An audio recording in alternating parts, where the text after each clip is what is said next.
obviously, with Toy Story come toys. And we kind of thought, oh, well, you know, we've seen all the toys. They've come up with such a good toy. So this, I don't know, have you seen this? I don't know that I have. Okay, so this is Woody. The idea is, you know, obviously in Toy Story, the toys are, you know, can all talk to each other, and then when people come, they become toys again. Yeah. Okay? They have to flop down like toys. Yeah. So. Hello, buddy. Okay, so just put this here. So, this should work. I might have to move those. Oh, wow. Okay. Hello, buddy. What's up, partner? Someone's coming. Quick, resume positions. Isn't that amazing? That is pretty great. Okay. Wait. Hang on. Go, not go. Okay, no one's here. The coast is clear? Great. Oh, that was close. Could you help me up, partner? Sure. I was going to say, it doesn't get back up, does it? Ride like the wind. Quiet, go to sleep. Sounds like a great idea. I loved it. This is great. I loved it. It's very cool. Isn't that amazing? But that's quite a brilliant toy that does exactly two things. It stands and it falls. It's more than I can do. What do we have to yell in order to make you fall back on the floor? Another drink? Yeah. The idea, or did that come later, that you would go with the kind of original sort of 2D animation? Yes, I think Rob really wanted to pay homage to the original. I think it would have been kind of sad if we'd had this sort of slick animation in our version. I think when you think of Mary Poppins, you think of yourself as a child and how you grew up, and so it is sort of nostalgic watching the whole sequence. Yeah, and of course now, I suppose, there'll be a whole new generation of kids who fall in love with this Mary Poppins. And so, Emily, your kids, how are they with it?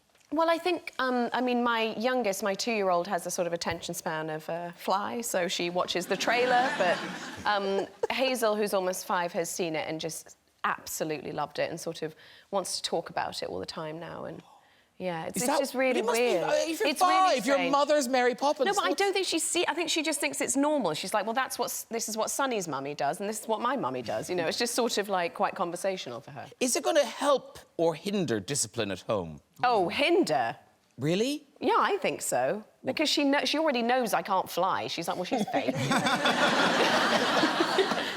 But she did ask me to do the voice the other day, just out of nowhere, because she was quite sort of impassive watching the film, just sort of didn't reveal much of what she felt. And then the other day she goes, she's American, of course, sounds American, but she goes, do your Mary Poppins voice. And I go, spit spot, and off we go. And she goes, oh.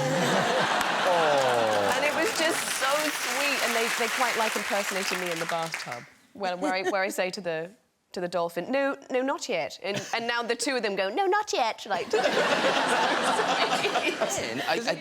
again, stuff I didn't know, that you had this sort of grandfather sort of relationship with Walt Disney. I went over there when I was 13 to make my first movie there, and he reminded me greatly of my grandfather. Just I don't know, just seemed like a very normal man. And we had a very good relationship. I used to play ping pong with him at lunch quite frequently. He came down to the set often, would take me to the theater there that was in the studio, and I'd watch unfinished product that Disney was making. I actually had the experience of watching Mary Poppins in its unfinal stages, and then watched him create many of the things that were... You were really spoiled. Yeah, it was a pretty great experience. And he talked to me a lot about script, and I didn't know it at the time, but I was getting a real first-hand education with Walt Disney. And is it true, that thing about when he died? The last thing, apparently, that he wrote was my name. What it was for, I don't know. If it was for a project or whatever it killed him. Isn't that just... Didn't he also have his head frozen? Or is that a myth? No, I think that's a myth. Who knows? Maybe it's not, but I thought he'd been cryogenically frozen. Maybe he was writing your name down, saying, put me in your fridge. But I was taken into his office, I guess about 8 months or a year after he died, and they showed me his office, which they had kept at the time exactly as it was. And then they showed me that. They said, this is the last thing he wrote. And it was my name. I was kind of... And they said, do you know what that would be about? And I said, I have no idea. And now, the new image, and it is you know, that is a big departure for you. Yeah, it was kind of hard to make that final decision to say, okay, this is what I'm going to do. I'm going to be out there and be myself. And some people I know that everything comes with negative and positive and ups and downs.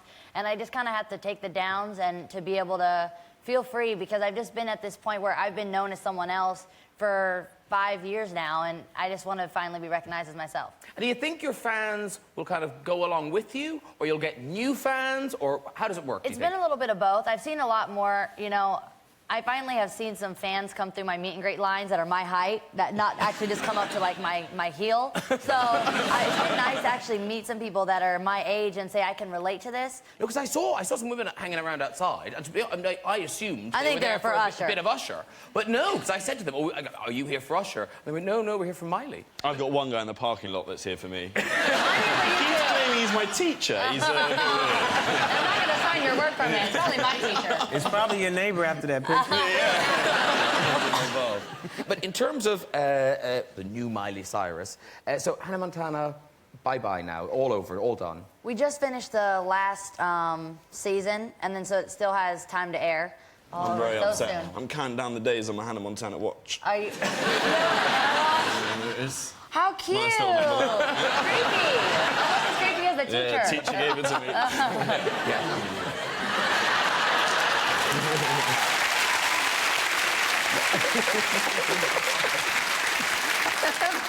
And also the weird thing is, because your dad's in it, Yeah. so you're not just saying goodbye to the series and your friend, you will presumably just see a lot less of your dad. Yeah, my brothers and sisters are really happy because I've kind of stolen him away, and my little sister's really into horse riding, so he's been at all her shows. So I do feel a little neglected by Dad now. He's like, we've had 5 years. I am out of here. I'm on to the next one. Noah's going to be like a pro horse rider, so. Talking about Aladdin and the genie and everything, you must be, like, animators must just love, because even in that film, what did you do, 56 voices as Aladdin's genie? Yeah, it was fun to do voices that you'd never hear in a cartoon, like Jack Nicholson. The idea of him being in a cartoon is like, maybe a little wrong for the kiddies. You know? It was fun because the first day we did it, I said, "Do you mind if I try something?" And they went, "Oh, fine." And then by the end, they had 23 hours of material to choose from.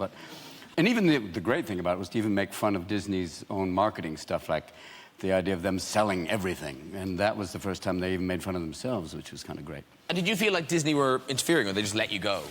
Oh, I think they let me go because after a while they realized, this certainly works well. Maybe! And then after that, it was like this kind of tradition of hiring comedians to be in cartoons, which is great, because they come and they riff like crazy. And the great thing is, when I see, you give them a voice and then they draw it, and then the animators go from what you gave them and go even further, which is wonderful. And can you look at a cartoon and come up with a voice?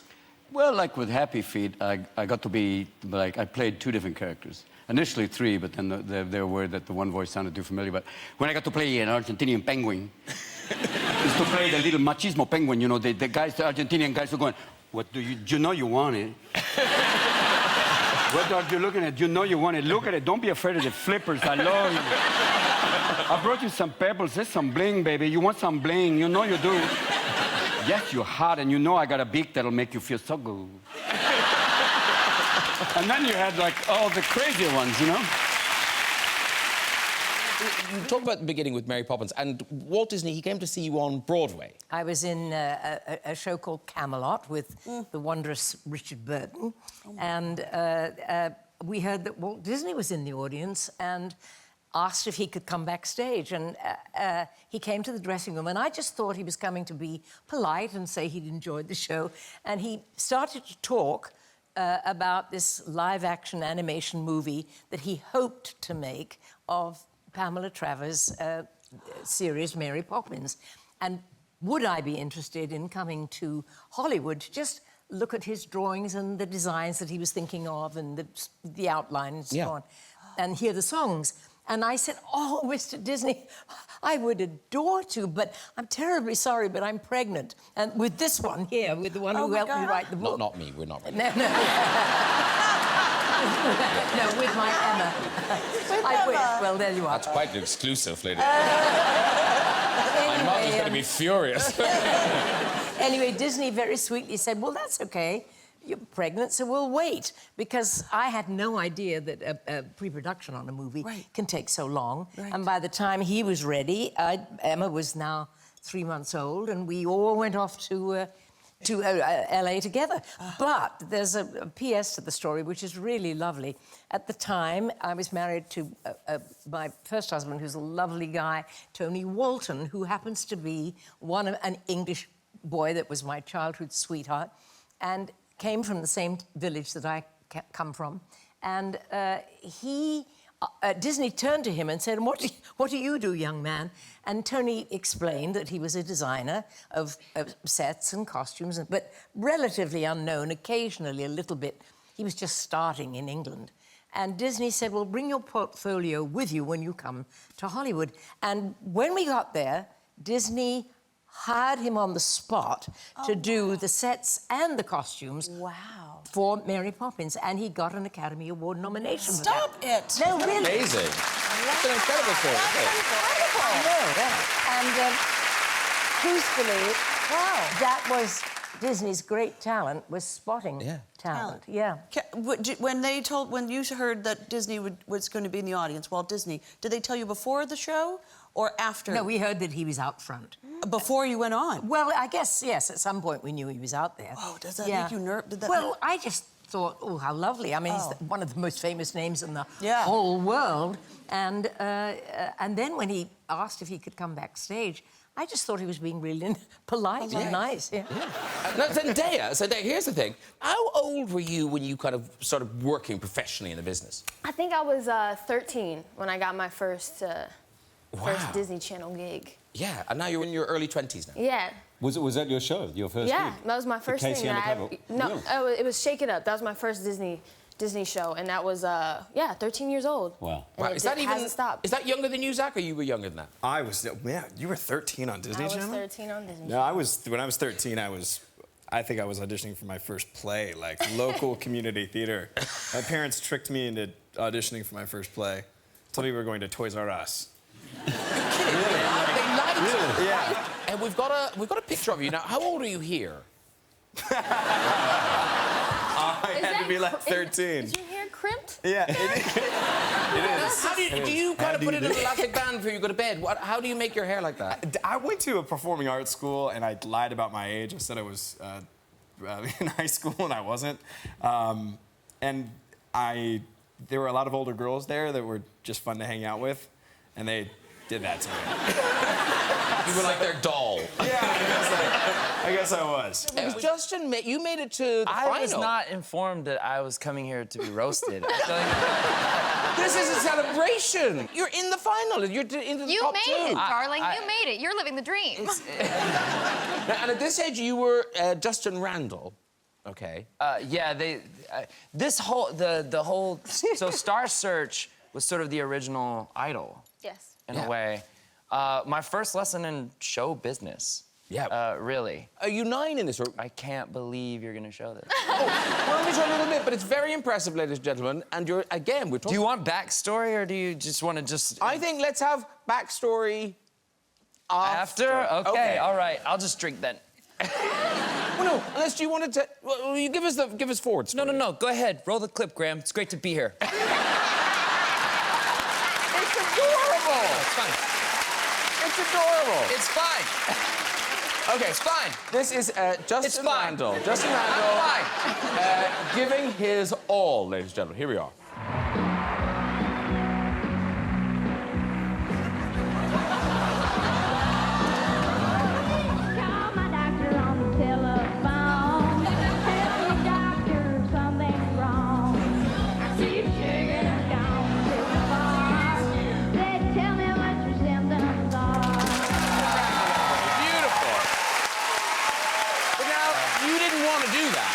Is that the story?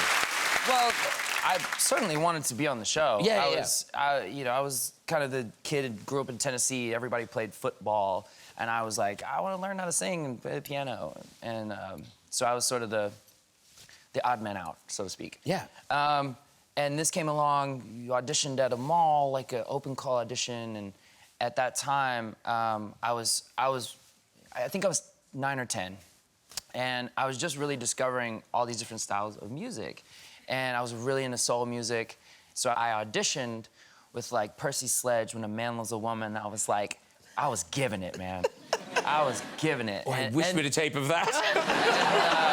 And I'm sure you can dig one up, Graham, after that. And also, at that time, Garth Brooks was like the biggest pop star on the planet. I mean, specifically in America. So I auditioned also with a Garth Brooks song. So I get to, you make it on the show, and oh, it's fine. Me. Sorry. And honestly, I feel like I remember saying to my mom, at this point, we get there, and they're like, okay, we want you to do this, and we're gonna pick the outfit, and and I was like, oh, this isn't a talent show. This is a TV show. Yeah. And I looked at my mom and I was like, it's a free trip to Disney, Mom. Aww. Let's have the greatest time ever. And the wonderful girl who I sang against did this beautiful like musical theater thing, and I kind of came out and I was like, all right, well, yeah. But it was a wonderful, wonderful experience, and you know, that was my first hip shake on TV. Yeah. Highly inappropriate. Anything ever top Toy Story, ladies and gentlemen. Oh, dear. Oh, there we are. There you are, but there's Tim Allen. Tim Allen, the voice of Buzz. Yeah. Last time I saw him, he was giving me an Oscar. but the weird thing is that is so loved, but children, when they see you walking down the street, they don't know. There are countless elevator rides. I'll be in the elevator, and a mother and child will get on, and the mother will say, "It's Woody!" And I'm standing there, "It's Woody!" And the kid's going, and then the mother tries to explain, no, the voice is recorded. And the actor who is the voice, this is the actor, the kids just don't get it at all. They say, "Where's the vest? Where's the cowboy hat? You're not very tall." And so I say, "All right, close your eyes." And they go, "What?" She says, "Just close your eyes." And the kid goes, and then I said, "We got to get back to Andy's room right away, guys." And then they go, really love that. But the little kids are they're the best about it. They love it. They can't believe it. But for you, it must be lovely to make a film in that way so that you can watch it like an audience member. Oh, it's very hard work animating these films. Honestly, they are, because Woody, he's like this, and the recording sessions go on for 4 or 5 hours. So I always come out of recording Toy Story sessions. We're now recording Toy Story 4, so we're doing that. It'll be out in 2018, as a matter of fact. So it takes a long time. But my diaphragm gets a workout because the entire guys, come on! It's like, by the time I'm leaving, I'm driving home, and I literally have to put an ice chest on my diaphragm just so I can go home, because it's clenched throughout. Wow. So Toy Story 4, that is... We are working on it right now, yes. Yeah. Well, I have a recording session on the 2nd of December. I love that noise in the audience. You know what? Somebody stuck a microphone in my face at some point in something. They said, "Is there going to be a Toy Story 4?" And I said, yeah, I think so. And I got a call from the Disney lawyers the next day. Said, "You contractually are not allowed to discuss a Toy Story 4. It will affect the stock market price of the Disney common stock. So you are no longer..." I said, "Hey, I'm sorry. But let me just point out, I'm Woody." Here's the thing, we must mention Monsters, Inc. To you, Billy. Mike Wazowski. There is... Now, so I know, so lovely. So did they draw that after hearing your voice, or did they bring you him and say, "Would you put a voice on this?" They brought me a little model of him, and then that's all I knew was that. And then you record first, and they animate to that. And it takes about 2.5, 3 years for that first one. And what's interesting is, because it came out in 2001. Yes. So the kids who loved that film are not kids anymore. No, but their kids are kids. And their kids have kids. And Mike keeps being popular. I'm requested to sign things more about Mike than anything else that I've done. Wow. They keep pushing. They love him, and he's one of my favorite characters that I've ever done because he's such an unlikely hero, and he's a little guy, and he's always naked, and he has nothing to be happy about. But but his personality, and I adore playing him. He's a joy to play. Talking of people loving Monsters, Inc., you, Bonneville, I mean, you're a proper fan, like not making it up fan. Yes, this is a bit of a admission here. Mike's new car, which was the DVD extra. It's a short little 5-minute thing. Remember DVDs? And it's just one of the most joyous little shorts ever. And when Mike gets more and more exasperated with Sully playing with all the toys and knobs in his proud new car, it's just genius. And The Pixar people were astounding. You know, my relationship with them, that's the scene from Mike's new car. I'm the dope who turned down Toy Story. Wow. When it first came to me, it wasn't about the character or anything like that. It was a business thing that all the agents and managers said, I don't think you should do it. It's not fair, and they want you to write, and you're not getting paid, really, and so let's pass. I went, oh, really? And I listened, okay? And then it comes out, and it's genius. And it's like, Tim Allen is perfect in that character, and so on and so forth. 2 years later, I'm in my office, and the phone rings, and it's John Lasseter, who created the whole world. He says, hey, Billy, it's John. I go, hi, whatever it is, yes. He says, well, I have something to show you. I said, all right, when do you want to meet? He says, now, I'm in the lobby of your building. Can I come up? He was already there, and he had this little box, and he took it out, and there was this statue of Mike, and he explained the story. And he said, I don't know if you know this, but we did a screen test of you as Buzz Lightyear. I said, how did you do this? He said, well, we took a scene from When Harry Met Sally, and we animated Buzz to one of these scenes where I'm yelling at Bruno Kirby and Carrie Fisher. They're moving in. It's this stupid wagon wheel coffee table scene, right? And there's Buzz, but it's the scene from Harry and Sally, but it's Buzz Lightyear going, all right now, everyone's really happy, but you're going to go 15 rounds over who's going to get this wagon wheel coffee table. Then the shot cuts wide, and I'm underneath a wagon wheel coffee table. This stupid wagon wheel coffee, and I walk off like Buzz, and I say, I thought you liked it. I was being nice. Then the face mask just clapped down, and it was like astounding, and I went, if I had seen that, I would have done it. Wow. Yeah. So this is, it's a wonderful thing because obviously there was excitement. People love Jonas Brothers, but yes, we got one. Yeah, but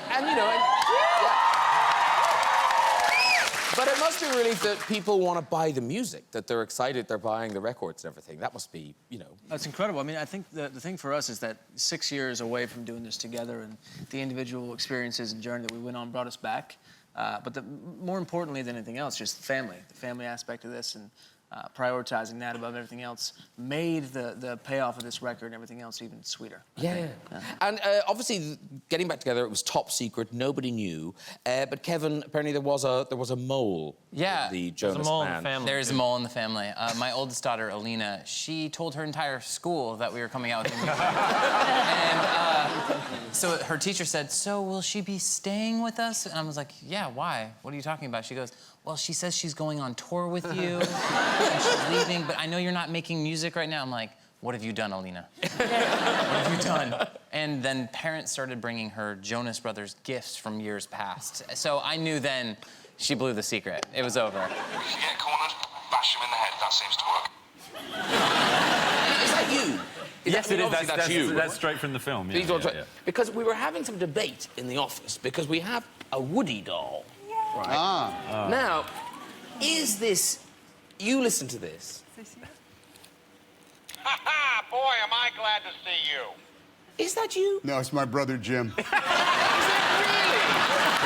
that so weird? That we were on the internet, somebody said that, and we kind of, oh, that just sounds like a load of old rubbish. No, it's my brother, Jim. They have so many... There's a stake in my boots. A snake in my boots. There are so many computer games and video things, and Jim he works on those all year long. And they said, you don't want to do this. He said, no, get my brother Jim, you know, he'll do it. So that's my brother Jim. I genuinely thought that was an urban myth, but it really... It's true. Really, absolutely true. And animation films, I would think, well, that sounds easy. But then I read it's really hard work for you, anyway. Well, it's fun work because the people are great, but it is very, very hard. Particularly Woody, because Woody is always, like, yelling, and he's always, you know, he's always doing that. And the way it works, they start working on it, and it takes about 4 years for them to start animating it and get to the final product. So about every 6 months, you go into a recording studio, but you face the booth. The screen is behind you. It's because it's on the lots. And you face the booth, and in the booth are these heads that look like judges at the Olympics, you know? They're just back, and they're in a soundproof, you can't hear them, but they can hear every word you say. So you got a scene where you have to say something like, you're standing, and you have to do 18 variations of something like this. Buzz, if we don't get back there, I'm gonna go absolutely bizarre! That's what you have to do.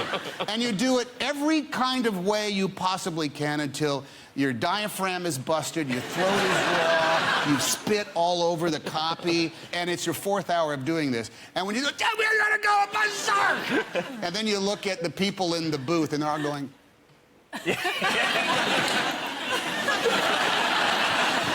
And they almost press the talk back that they could talk. They go.